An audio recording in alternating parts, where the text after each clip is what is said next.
očakávanie na najvzácnejší príchod. Veď prichádza kráľ, svetlo sveta.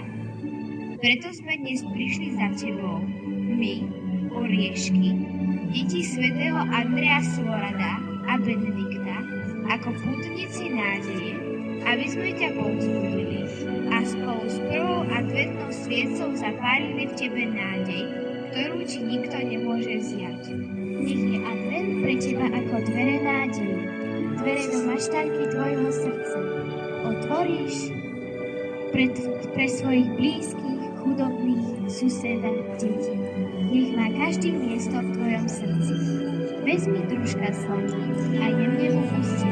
Nech sa v tebe dobre cíti.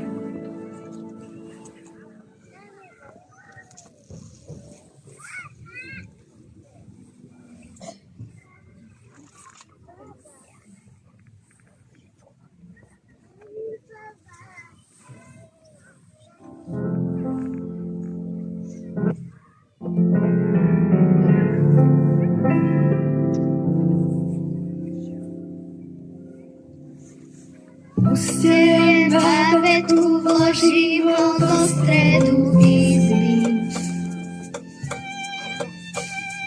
Urobím poriadok, nech sa čo najlepšie cíti. Pustia len láska ma ženie, vždy keď ho vidím.